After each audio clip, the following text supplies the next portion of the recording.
Welcome to the deep dive, and welcome back for the final time in this series. It's hard to believe we're here, isn't it? It really is. This is it. We've reached the culminating deep dive in our really extensive series exploring attachment theory. What an incredible journey it's been. Hasn't it? We've gone from those foundational insights, the very beginning, all the way to the absolute cutting edge of contemporary research. Yeah.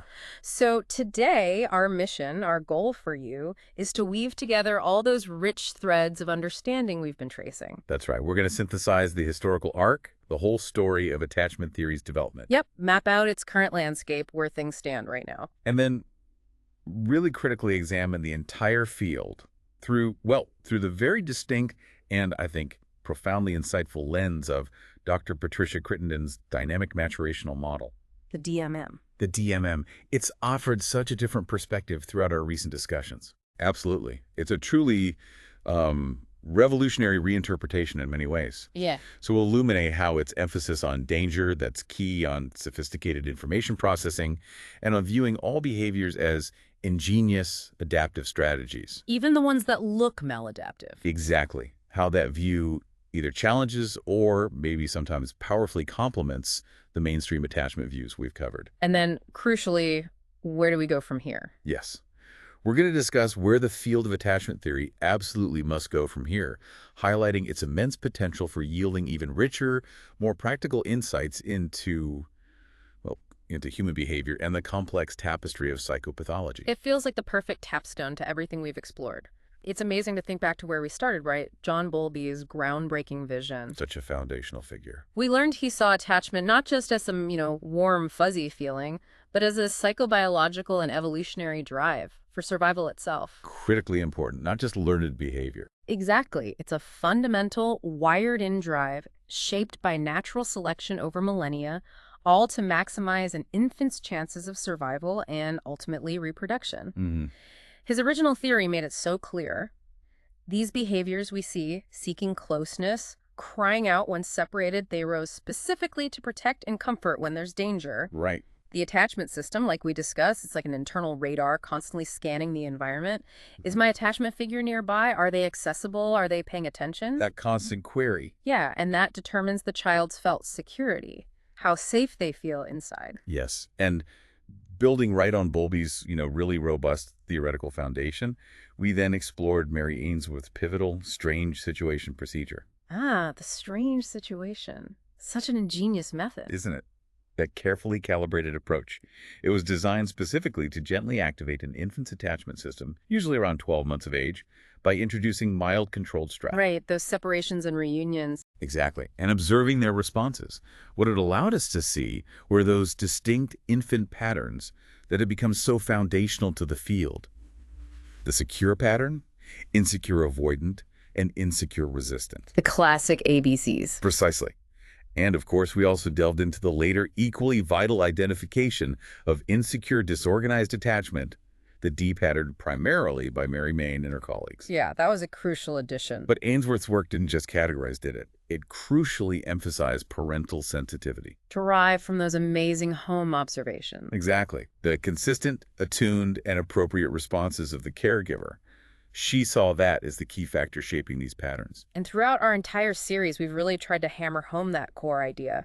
Attachment is inherently dyadic. Yes. It's always a complex dance between two people, a relational process. Not just a trait sitting inside an individual. Couldn't agree more. Right. And that dance, that interaction, it creates what Bowlby called internal working models, or IWMs. The bleep. Yeah, exactly. Mental blueprints, or maybe cognitive affective schemas for all our relationships going forward. The fascinating part, for me anyway, is how these early models don't just stay put in infancy. No, they really don't. They become this enduring lens through which we view future relationships. Influencing everything. Pretty much. Our adult connections, our overall psychological well-being, even, as research shows, our relationship status, whether we form stable bonds or not. And we also explored how modern research often understands these not as fixed categories anymore, but more dimensionally. Right, moving beyond the axis. Yeah, think of it more like a spectrum where different aspects like, say, confidence in relationships, or maybe discomfort with closeness, or even a pervasive need for approval, how those things shape our relational lives. It feels much more nuanced than just slapping on a label like avoidant or anxious. It allows for much more complexity, doesn't it? And then we really dove deep into that fascinating and often, let's be honest, perplexing topic of intergenerational transmission. Oh, yeah. How these patterns can echo down through families. From one generation to the next. We wrestled with the nuances of what we call the transmission gap. Right. The idea that parental sensitivity, while definitely crucial, and we know it's important from intervention studies, Undeniably. it just doesn't statistically account for the entire link between a parent's attachment pattern, maybe assessed with the AAI, and their infant's pattern in Bah. this strange situation. Which really compels us to ask, what are those precise mechanisms driving attachment development? What specific parental behaviors, what subtle cues is the infant's attachment system really responding to? And how are they learning it? Right. What are the actual learning mechanisms involved? Is it simple classical conditioning? Is it observational learning? Or is it maybe sophisticated inferences a child makes about their world? We don't fully know. And oh, don't forget that really intriguing developmental shift we talked about, the balance of genetic versus environmental influences on attachment. That blew my mind. That's a really complex area. Remember how early twin studies back in infancy indicated that shared environmental influences, things like the overall family climate, the quality of parenting both twins received, seemed dominant. That was the prevailing view for a while. And there was even limited evidence for direct genetic influence in those early years. We talked about how those candidate gene findings, the ones looking at specific genes like DREO4 or 5-HT-TLPR, they largely didn't replicate in later, bigger studies. Right. Likely false positives. Many think now. But then, fast forward to adolescence, and the twin studies reveal this powerful shift. Suddenly, a strong genetic influence emerges, maybe around 40% heritability for attachment security. Yeah, a substantial genetic component appeared. And the shared environmental effects, the ones that seem so important in infancy, they seemingly just disappear from the statistical models. It's a truly dynamic interplay, isn't it? Between nature and nurture, and how their influence changes as we grow. It's fascinating. It really is. And that dynamic interplay is exactly why we emphasized that attachment isn't rigidly fixed throughout life. It's not set in stone in infancy. Absolutely not. Its stability across the lifespan is, well, modest at best. Those long-term correlations we see from infancy all the way to adulthood, they're actually quite low. Like really low, surprisingly low sometimes. Yeah, which means that discontinuity or significant change in attachment patterns isn't just possible, it's actually quite common. So people can change their patterns. Definitely. And those changes can often be explained by attachment-relevant shifts in the caregiving environment over time. Things like maybe a decline in maternal sensitivity due to external stress, or experiencing significant negative life events, or even profound changes in family structure. Life happens and it impacts our attachment system. It does. We also spent a lot of time exploring the outcomes, looking at how early attachment security broadly links to better socio-emotional adjustment later in childhood. The general trend is clear. The associations seem particularly strong for things like social competence kids, getting along well with peers, and fewer externalizing problems like aggression or acting out behaviors. Right. Those links are quite robust in the literature.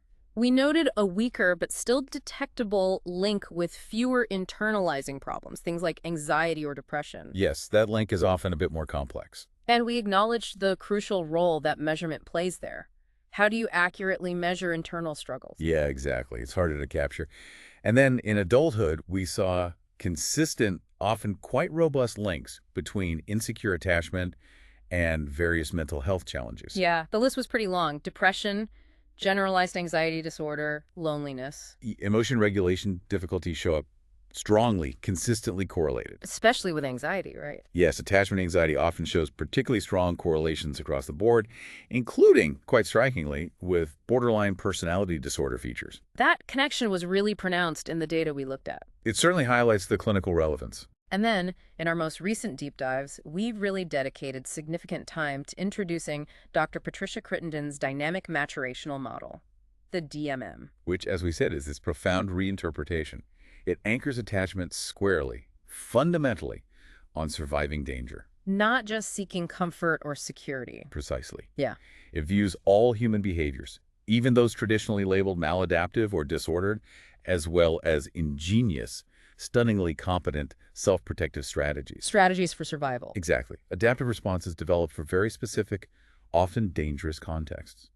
We unpacked how the brain uses those three types of information: somatic, cognitive, and affective. Body, thought, and feeling signals. Right.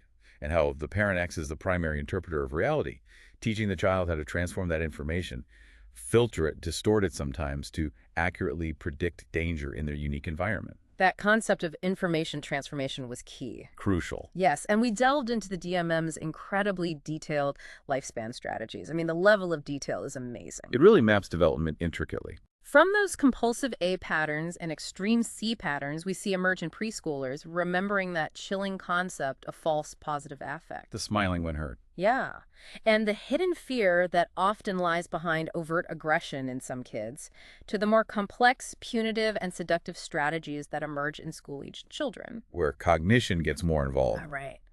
And then onto the profoundly distorted patterns we can see in adulthood, like delusional idealization or that really concerning externally assembled self. The A7 and A8 patterns. We really discussed how these strategies aren't random, they're learned. They make sense within specific contexts, most often the family home. Which is why interventions so often require systemic change involving the family, rather than just focusing on the individual's behavior modification. Makes perfect sense when you frame it that way. And we also meticulously explored the DMM's two fascinating dimensions of individual differences. Remember those? The horizontal and vertical axes on the model. Exactly. First, the horizontal dimension, which maps the primary source of information an individual relies upon. Is it temporal consequences and logic, the A side? Or is it feelings and intense emotions, the C side? Okay. Then, the vertical dimension, which describes the degree of information transformation. How much is the raw data being altered, moving from true, untransformed information near the top down towards increasingly distorted forms like denial and outright delusion at the bottom edges. So it maps both what information you use and how you process it. Precisely. And perhaps most liberatingly, we introduced the DMM's developmental ideal, the mature B. Which isn't about being safe all the time. No. That's the radical part. It isn't defined by external safety, but by a clear mind, by internal flexibility. It's the profound ability to consciously use and then return from all strategies, even deceptive ones, when the context demands it for survival. But crucially, to return to integration when safety allows. It's about conscious choice, not being stuck. Exactly. Not being stuck in an automatic reaction. So now, with all these pieces laid out, all these threads, from Bowlby's to Ainsworth to Maine to the DMM, it's time. Let's tie them all together. Let's synthesize. We're looking at the culmination of our understanding and, maybe most importantly, thinking about the vital directions for the future of attachment theory. Where does it go next? Let's truly unpack this. Sounds good. Where should we start the synthesis? There we go. Back with Bowlby's core vision. Yeah, let's do that. Let's begin by pulling together those foundational insights, the evolution, really starting with Bowlby's enduring vision. We've touched on it, obviously. But to grasp its profound impact and see where the DMM takes it, it's worth revisiting. Agreed. His core insight was just so revolutionary for its time, wasn't it? Attachment as a psychobiological and evolutionary system. Deeply rooted in our biology. Not just a Freudian drive or simple learning. Exactly. Shaped by natural selection, specifically for survival. It wasn't just a feeling. Like we said, it's an instinct designed to keep the infant safe, close to protection, maximizing their chances of survival, and, yeah, ultimately reproduction. It's fundamentally about staying alive. He really conceptualized the attachment system as this internal radar, didn't he? Always active, always scanning. Constantly asking that question. Yeah. Is my attachment fissure nearby? Accessible? Paying attention? The answer to that ongoing assessment, that check on availability and responsiveness, it directly determines the child's felt security. And that, in turn, dictates their capacity to confidently explore the world. Precisely. If the signal's clear, they feel safe to venture out. If not, vigilance or distress kicks in. What's truly fascinating about Bowlby, and maybe a point often missed in simpler summaries, is his incredible intellectual breadth. He wasn't stuck in one box. Oh, he drew from everywhere. His theoretical inspirations were so diverse. Right. Psychoanalytic theory, obviously, the impact of early experiences was huge for him. But also ethology people like Lorenz and his geese, showing those instinctual, wired-in behaviors. Imprinting. Cognitive developmental psychology, how kids construct their understanding of the world. And even, bizarrely almost, control systems theory. Like engineering concepts. Right. Viewing the attachment system as a self-regulating feedback loop aimed at maintaining proximity. This synthesis gave his theory incredible robustness. It really did, and it was this multidisciplinary approach that led him to embrace these powerful metaphors, like his railway metaphor for development, and crucially, C.H. Waddington's profound concept of the epigenetic landscape. Ah, the marble rolling down the hill. I love that analogy. It's so visually helpful, isn't it? Imagine that marble, the developing person rolling down a hill. But the hill isn't smooth. It has troughs, valleys that the marble tends to settle into. And those valleys are the developmental pathways, like secure or insecure attachment. Exactly. Different pathways or functions. And the landscape itself, the shape of those valleys, isn't fixed. It's dynamically molded by the complex, ongoing interactions between individual genes in their environment. So it perfectly illustrates how development isn't just random, it's canalized, you said, buffered. Right.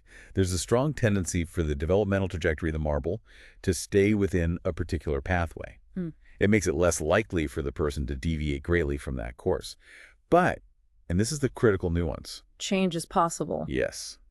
The metaphor highlights the possibility of change.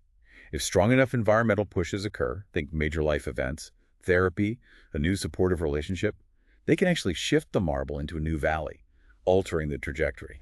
And that concept of homochoresis, that's the tendency to stay on track. Homochoresis, yeah. It refers to that tendency to stay on a preferred, established path, showing a kind of adaptive resistance to change. But deviations, while needing a significant push, are definitely possible. It's a fundamentally dynamic picture, not a fixed one. Okay, so from Bowlby's grand theory, we move to its operationalization. Mary Ainsworth and the strange situation. The ingenuity of it? It wasn't just casual observation. It was a carefully controlled, standardized lab method. Designed to gently activate the system. Exactly. Gently activate the infant's attachment system by introducing those mild stressors, brief separations, the stranger entering typically around 12 months, and observing their responses, especially during the reunion episodes. Which are often the most revealing moments. Absolutely. And what she uncovered was just groundbreaking. She meticulously detailed those distinct patterns that became the bedrock of mainstream research. The ABCs again? Right. First, secure, B. About 60% in many non-clinical studies. They might get upset when the parent leaves, that's normal. But crucially, on return, they actively seek contact, are easily comforted, and quickly get back to playing, using the parent as that secure base. Makes sense. Then avoidant? Insecure avoidant, A, roughly 20%. They appear largely unbothered by the parent leaving and actively avoid contact on reunion. They focus on toys, almost ignore the parent, often interpreted as a defense, right? Self-reliance. Suppressing needs to minimize distress. Okay. And resistant? Insecure resistant, anxious resistant, C, also around 20%. These infants are extremely distressed by separation, but then show that conflicted, ambivalent behavior on reunion. Clinging, but pushing away. Exactly. Clinging desperately while resisting comfort, arching away, hitting.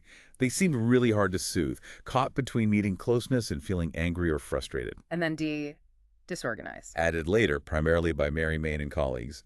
Insecure disorganized, D. Characterized by a lack of any clear, coherent strategy. You see bizarre or contradictory behaviors freezing, approaching then turning away, signs of fear towards the caregiver. Often, though not always, associated with frightening or confusing caregiving. So important. But Ainsworth's big contribution beyond the categories was sensitivity, right, from the home observations. Absolutely crucial. Parental sensitivity, derived from meticulous, detailed home observations. She saw how a parent's consistent, appropriate, prompt responsiveness to the infant's cues profoundly influences the child's pattern. Highlighting the interaction. Yes, which reinforces that dyadic nature of attachment. It is inherently a characteristic of the relationship between the attached person and the figure. The dance. The dance between two people, where the younger, more vulnerable one feels safer when threatened because of the caregiver's responsiveness. It's not just quality inside the child. Okay. And this dyadic dance leads directly to the internal working models, the IWMs. The mental blueprints. Cognitive affective schemas built from repeated interactions. Containing expectations. Yes, fundamental expectations about relationships. Are people reliable, trustworthy? Will they be there? And about oneself, am I worthy, lovable, competent? So a secure IWM might be, people are trustworthy, I'm worthy of love. Exactly. Whereas insecure IWMs reflect different experiences. Avoidant might be, I must rely on myself, others aren't reliable. Resistant, I must be demanding. And even then, care is uncertain. These become the lenses. Okay, so that sets the stage. Now let's shift to the current landscape, because those IWMs, as you said, don't just stay in infancy. No, their reach is absolutely lifelong. These IWMs extend far beyond infancy to profoundly affect our adult relationships. How so? They influence the quality of our intimate partnerships, our friendships, and critically, our mental health outcomes, likelihood of depression, anxiety, persistent loneliness, even our relationship status itself. Whether we form stable bonds. Exactly. And what's really insightful in adult attachment research now is that significant shift from strictly categorical models, those A, B, C, D boxes, towards dimensional models. Thinking along a spectrum. Right. Individuals are understood to score along a spectrum of various traits. We talked about the attachment style questionnaire, the ASQ, and its 5 key dimensions, giving a much more granular picture. Can you remind us of those dimensions? Sure. There's confidence, a positive view of self and others, trust, expecting good outcomes, then discomfort with closeness, reluctance to trust, unease with intimacy, pulling back. Third, relationships as secondary, prioritizing career, goals, hobbies over close relationships. Fourth, a strong need for approval, wanting validation, fearing rejection. And fifth, preoccupation with relationships, excessive concern, fear of abandonment, constant rumination. So how do the old styles map onto these, roughly? Well, someone generally secure would typically score high on confidence and low on the others. Avoidant patterns often map onto high scores on discomfort with closeness and maybe relationships as secondary. Preferring independence. Right. And anxious patterns typically link to high scores on need for approval and preoccupation with relationships. Reflecting that desire for validation and fear of loss, it gives a much richer dynamic picture of adult attachment. It really does. And what's incredibly consistent across all this research is that connection between attachment security and psychological well-being, PWB. Absolutely. Study after study shows individuals in stable, close, supportive relationships report higher PWB. And looking at the dimensions. Secure dimensions, especially confidence, reliably predict higher PWB. Conversely, insecure dimensions, discomfort, need for approval, preoccupation consistently predict lower PWB. And that holds true regardless of someone's current relationship status. Wow, so it's not just about being in a relationship, but the internal model you bring to it, or even bring to being single. Precisely. It underscores that intrinsic human need for secure connection, or at least the internal feeling of being worthy of it. Okay, let's revisit intergenerational transmission now. Unraveling those mechanisms. We started with the adult attachment interview, the AAI. Right, and just that crucial clarification again. Yeah. Developed by Carol George and colleagues, though Mary Main was key for the infant declassification. Got it. And the AAI, it assesses how adults talk about their childhoods. Exactly. Not just what happened, but how they talk about it. The coherence, organization, consistency of their narrative. It reveals their current state of mind regarding attachment. And the initial findings showed a strong link to infant patterns. Remarkably consistent correspondence. Parents' AAI classification predicted their infant's strange situation pattern. An early meta-analysis in '95 found a robust correlation. R 0.47 looked very strong. But then newer analyses. A later, more comprehensive one in 2016, crucially including unpublished studies addressing that file drawer problem. Where only positive results get published. Right. It found a more modest but still significant correlation of R 0.31. So the link is there, but maybe not as deterministic as first thought. Exactly. More nuanced, especially weaker links seen in clinical or high-risk groups. Which brings us back to the transmission gap. Sensitivity doesn't explain it all. Right. Parental sensitivity, while crucial and supported by interventions, just doesn't fully explain the statistical link. It pushes us to identify the precise mechanisms, what specific behaviors or cues matter, what learning mechanisms, conditioning, observation, inference are truly driving it. Which leads to that question, is attachment just about parenting quality? A fair question. And while sensitivity is key, it's often a statistically weak predictor on its own. This strongly suggests other, broader environmental determinants are powerfully at play. Like external stressors. Exactly. Poverty, community violence, marital conflict. These factors profoundly alter the context, influencing which parental behaviors are most effective or even possible. Context is absolutely key. And this really emphasizes that dynamic dance of stability and change. Attachment isn't fixed. Definitely not rigidly fixed. Long-term stability from infancy to adulthood is modest, correlations around 0.12 to 0.14. Discontinuity or change is common. And often explainable by life events? Yes. Shifts in the caregiving environment, decline in sensitivity, negative life events, family structure changes can genuinely alter attachment organization. It brings us back to Waddington's epigenetic landscape. The marble can shift valleys. Precisely. Development tends to follow pathways canalization or homeris, but strong environmental pushes can shift it. Change is possible. That stable degree of instability idea, individual patterns shift, but the overall rate of change is somewhat predictable. It's a dynamic equilibrium. Beautifully put. And then that intriguing shift in genetic and environmental influences. Infancy. Shared environment seems dominant. Limited direct genetic role. Those candidate genes didn't pan out. Right. Adolescence. Strong genetic influence emerges. 40% heritability. Shared environment seems to fade. This dynamic interplay is critical for future research. Okay, let's talk outcomes and measurement. What are the links between attachment and socio-emotional adjustment? Well, the meta-analytic findings are pretty consistent. Security is generally associated with better outcomes in childhood, particularly strong links for social competence and fewer externalizing problems. Getting along well, less acting out. Exactly. The link to internalizing problems, anxiety, depression, is present but often weaker, possibly due to the nature of IWMs hiding distress or measurement issues. And the insecure subtypes show specificity. They do. Disorganized attachment seems most at risk for externalizing problems. Avoidant, perhaps more linked to internalizing. But all three insecure categories A, C, and D show similar risks for general social competence issues. Difficulty with peers across the board for insecurity. Seems so. And what's striking is the persistence of these links. The strength doesn't seem to decline much as kids get older, even over long time gaps. Wow. Early patterns have lasting influence. It appears so.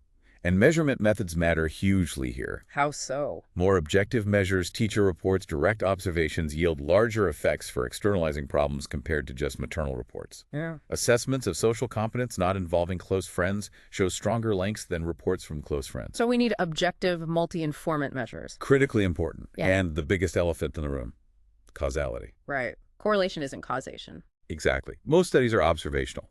We see associations, but can't definitively say attachment causes these outcomes.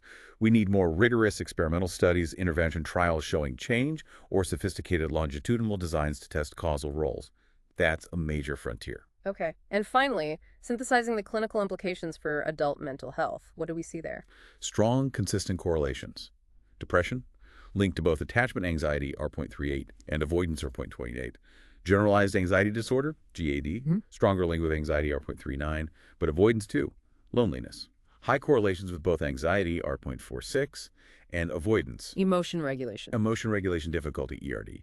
Both insecure styles correlated, but anxiety shows a substantially larger link, R.51 versus R.39 for avoidance, suggests anxiety is deeply tied to emotional overwhelm. Negative effect generally. Also linked. Anxiety, R.34, avoidance, R.21, and perhaps most strikingly, borderline personality disorder, BPD. A very strong link with attachment anxiety, R.57. Highlights that profound connection. These links are undeniable in the clinical picture. They really underscore attachment theory's critical relevance for understanding and treating adult mental health issues. Okay. So now let's pivot. Let's bring in Dr. Patricia Crittenden's Dynamic-Maturational Model, the DMM, because this is where adaptation gets a truly profound and maybe controversial reinterpretation. It really is. This is where things get, as you say, really interesting. The core philosophical shift is huge, encapsulated in her central assertion. Attachment is not about security. It is about surviving danger. That just changes everything, doesn't it? It fundamentally reorients the purpose of the system, from seeking an ideal state of security to a more pragmatic, evolutionary goal. Yeah. How do we stay safe and survive in a world that is often, well, dangerous? So all behaviors become Ingenious, stunningly competent, highly adaptive self-protective responses, even the ones that look maladaptive or pathological from a traditional view. They are seen as the right strategies developed for very specific, often dangerous contexts. And she argues Bowlby knew this. She's very clear Bowlby implicitly understood this. She points to his work with evacuated children in wartime London. his work with juvenile delinquents, their problems linked to early separations, loss, danger. Her critique isn't that mainstream theory is wrong, but that it fell in love with security and dumped everything else in the bad category, leading to a simple good-bad binary. Exactly. Yeah. Secure good, everything else insecure disordered. The DMM deliberately renames patterns as self-protective strategies, implying active, dynamic, purposeful responses to danger. As she says, if it protects you, it's the right strategy. Okay. This leads to the DMM's focus on information processing, the brain's survival tools. Right. The model explains the brain uses 3 core types of information to assess danger and organize protection. First, somatic information. Raw bodily data, gut feelings, arousal, physical hope or hopelessness. Intense somatic info overrides everything else, makes clear thinking hard. Like the Tai Chi for fibromyalgia example, calm the body first. Precisely. Allows other coping mechanisms space. Second, cognitive information. Learning through direct action and consequences. Simple cause and effect. Third, affective information. Processed by the limbic system, triggered by intense stimuli, loud noises, abrupt movements generating immediate precognitive emotional reactions, signaling danger or safety. And the parent's role here is crucial. Central. The parent is the primary interpreter of reality for the child. They teach the infant the meaning of these signals.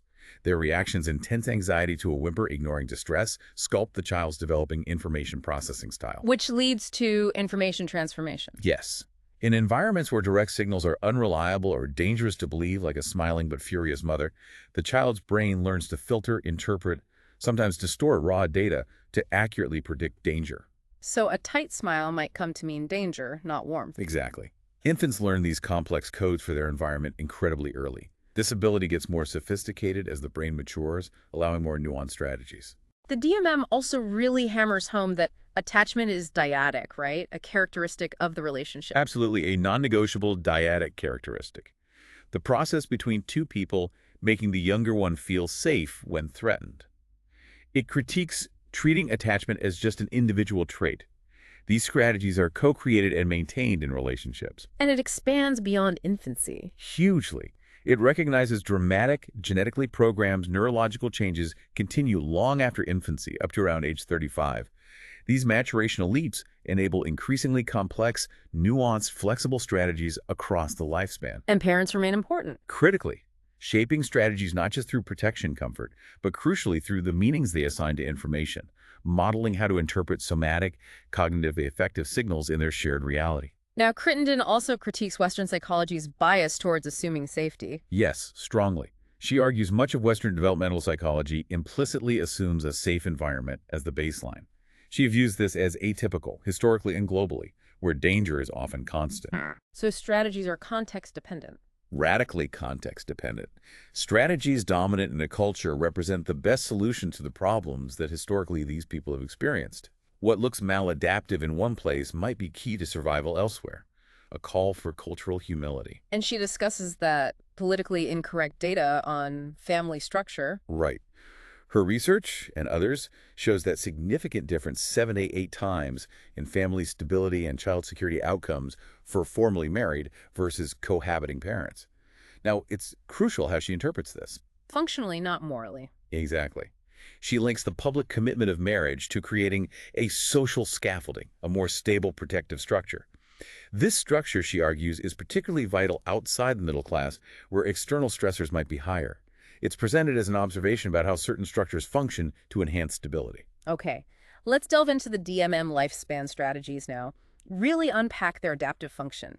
Infancy builds on A, B, C, and D, but emphasizes information processing styles, right? A side blue, consequences, C side green, effect. Correct. Then, preschool years filling Ainsworth gray boxes. On the A side, we see compulsive patterns, like compulsive caregiving, A3, child takes on a parent role, comforting a depressed, preoccupied parent, suppressing own needs for connection, self-negation. Wow. Or compulsive compliant, A4, excessive obedience, preempting needs, often due to harsh and predictable punishment. Vigilant, self-sacrificing obedience as a defense. The core process is sacrificing awareness of their own internal world for relational stability, organizing behavior from the parent's view. And that chilling danger signal, false positive effect. Yes, learning to smile when it hurts, actively misleading by inhibiting negative effect. That smiley facade, often seen tragically in child death cases, keeps concerned adults away, masking profound distress or abuse, a critical, often missed danger signal. Okay. And the seaside and preschoolers, Okay. extreme overt pattern. Right, like aggressive, C3, open aggression, hitting, kicking, shouting, but meticulously hiding deep fearfulness underneath. The clinical pearl. Don't treat the anger, treat the hidden The fearfulness. aggression is a cover. Precisely. Or feigned helpless, C4, exaggerated incompetence, whiny voice, stumbling, dramatic minor hurts, masking intense, suppressed anger or fury, clinical pearl.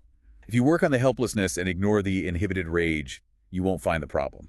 And the underlying process is splitting. A form of splitting, yes. A strategies split self from other. Focus on parent's view. C strategies split negative effect, show one extreme, vulnerability or aggression, while hiding the powerful opposite. Clinicians must seek the hidden opposite emotion. Moving to school years, more cognitive complexity allows new strategies. Exactly. On the C side, punitive, C5. Obsessed with revenge, narrows mental world, uses false cognition, active deception to get even. Calculated, aggressive, hidden self-protection. And the other one? Seductive, C6. Obsessed with rescue, uses charm manipulation to elicit it, but loses crucial self-protection info by externalizing safety, putting themselves at greater risk. And the clinical pearl here is that these are learned at home and functional there. Critically important. Learned at home, functional there. Therapy with just the child often fails without significant parent-family change. The therapeutic approach. Right. Foster concrete reflective thinking. Helping them contextualize. Yeah.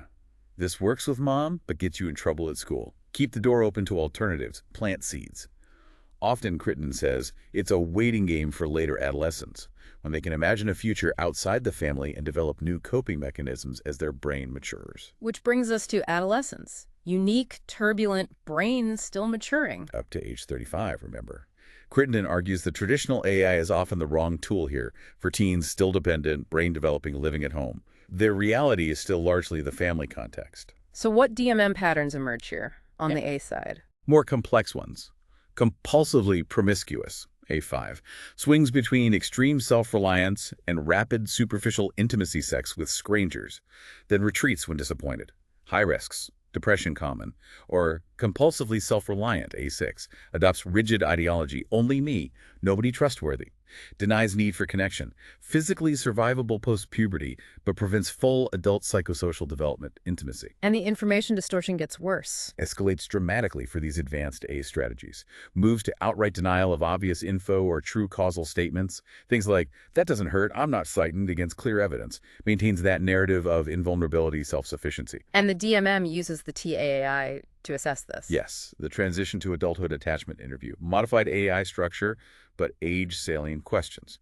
Best friends, romantic partners, what have you learned about yourself? Okay. And then adulthood, the real extremes. Yeah. Aside, delusional idealization, A7. Hostage syndrome. Profoundly pathological. Idealizing the very person who endangered them, despite overwhelming evidence. Constructing delusional protective events that couldn't have happened. Psychological survival at extreme cost. And A8. Externally assembled self, A8 iatrogenic pattern.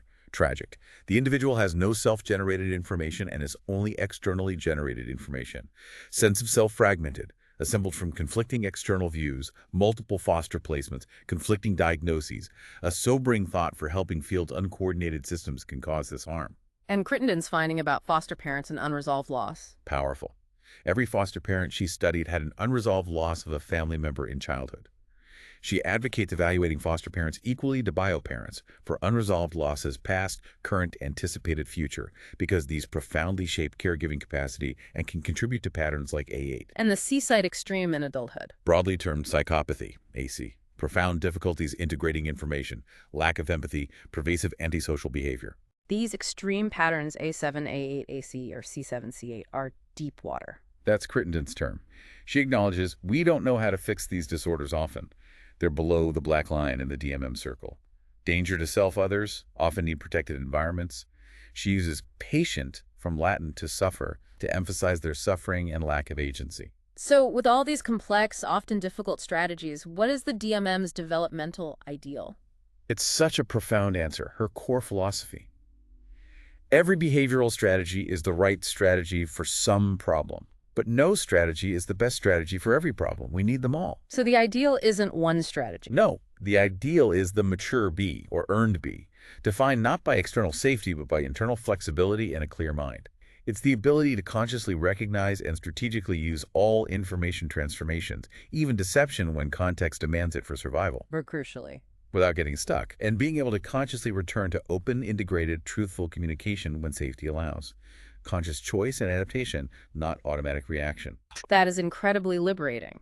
A mature bee does not require safety. They require a clear mind. Isn't that powerful? Nelson Mandela, as an example, grew up in danger, prison adulthood, emerged balanced, clear mind, freed from developmental rigidity, offers hope for internal transformation even in extreme adversity.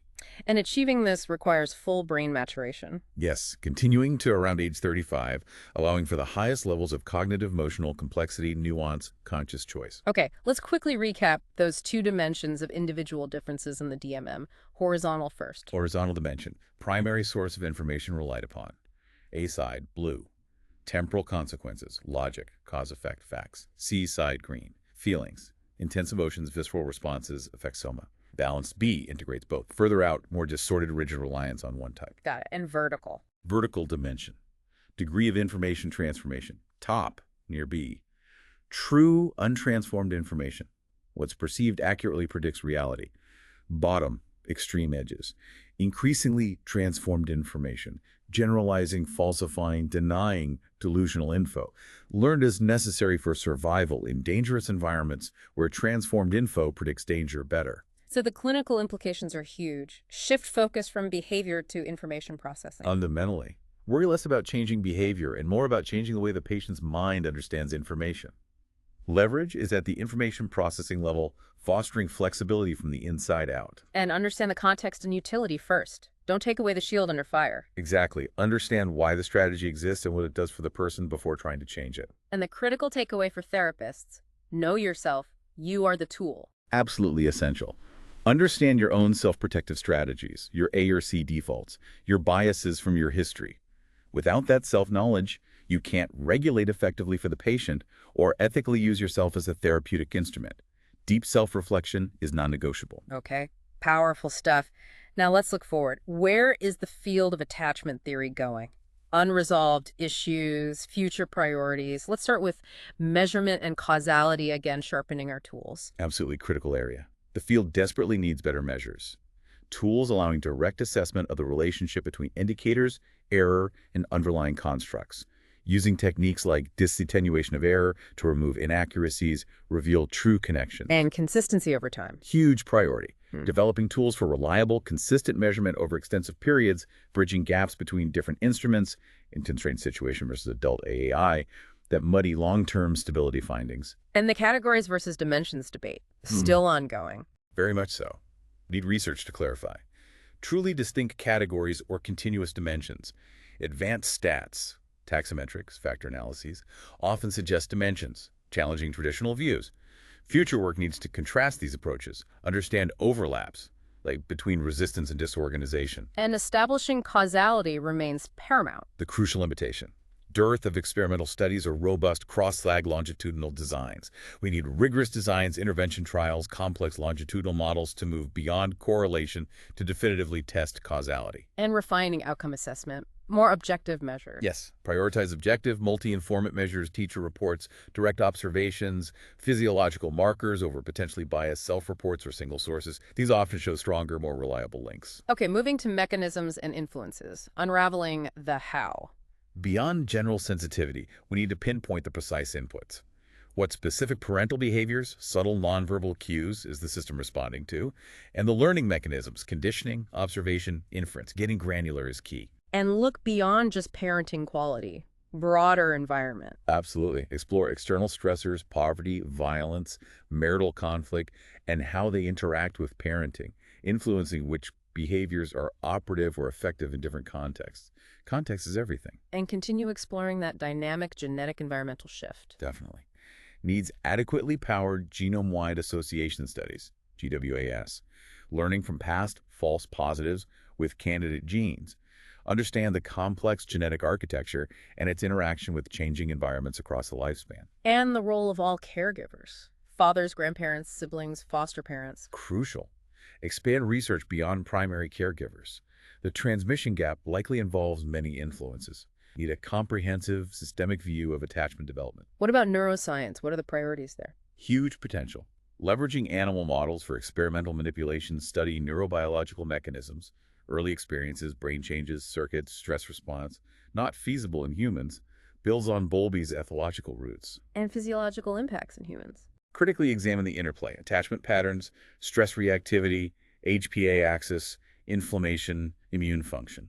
Explore implications for physical health outcomes, cardiovascular, autoimmune, metabolic, using observable biomarkers. Bridge mind and body. Okay. Expanding contexts is another big one. Moving beyond the traditional lens, adolescence. Key period meaning much more research. Significant brain changes, burgeoning independence, peer shifts, risk-taking, mental health onset. Cannot just extrapolate from early childhood. Cross-cultural research. Moving beyond Western bias. Deliberate effort needed. Explore how universal processes manifest and are shaped by diverse cultural contexts, specific dangers.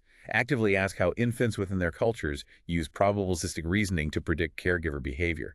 Avoid imposing one standard. And clinical disorders, RAD, DSED. Crucial need for clear understanding. Relationship between normative patterns, ABCD, and specific severe clinical disorders. For accurate diagnosis, targeted interventions. And focusing on the positive. Yes.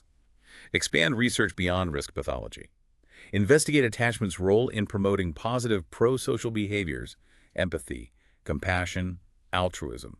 What mechanisms in secure attachment foster these? Finally, intervention and policy, turning knowledge into care. Flexible DMM-informed interventions. Moving beyond just teaching sensitivity rules. Help parents process information differently, foster awareness, flexibility with somatic cognitive affective info, not rely on rigid defenses. Using intervention trials as experiments. Yes, not just showing efficacy, but using them to understand attachment development itself. Crucially, need trials testing. If attachment mediates outcomes, is improving attachment the mechanism for change? Few do this rigorously. And bridging the efficacy-effectiveness gap, getting interventions into the real world. Major priority. Address real-world implementation challenges. Move powerful interventions from controlled settings into diverse, resource-constrained communities. Which leads to translating findings into policy. The ultimate goal. Translate research into actionable policies.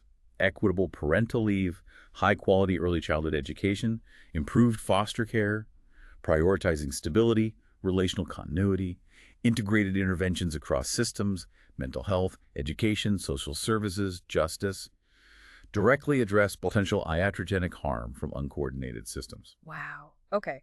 This deep dive, this whole series, it really has been an incredible journey, synthesizing this vast, evolving landscape of attachment theory from its, evolutionary roots right up to its cutting-edge future directions. It really covers so much ground, doesn't it? And we've seen just how profoundly the dynamic-maturational model enriches our understanding. It really does, powerfully reframing all human behavior as well as ingenious, adaptive, context-dependent strategies for surviving danger. It challenges us, doesn't it? Yeah. To look beyond just the surface behaviors, to get at the underlying information processing, and to always consider the unique environmental conditions in which those strategies actually developed and made sense. Absolutely. The future of this vital field, it seems, lies in meticulously refining our measurement tools, really unraveling those complex causal mechanisms. Exploring the intricate neurobiological underpinnings. Expanding our research across diverse contexts, the entire lifespan. And, maybe most crucially, translating this rich knowledge into truly transformative interventions and real-world policies that genuinely support well-being, healthy relationships, and resilient human development. So for you, our listener, as you consider this comprehensive synthesis of attachment theory, its diverse patterns, its adaptive functions, its lifelong dynamics, especially through that DMM lens, we invite you to reflect. How might this expanded understanding empower you? How might embracing this nuanced perspective change how you navigate the complexities of human connection, maybe with greater insight, perhaps deeper empathy, maybe even profound wisdom in your own life and in the lives of those around you? We truly trust this final deep dive has provided you with a rich foundation for your own continued reflection and discovery. This marks the final deep dive in our series on attachment theory. We're so grateful you joined us on this extensive exploration into human connection and adaptation. Thank you for listening. Thank you. We wish you all the best on your continuing journey of discovery. Goodbye.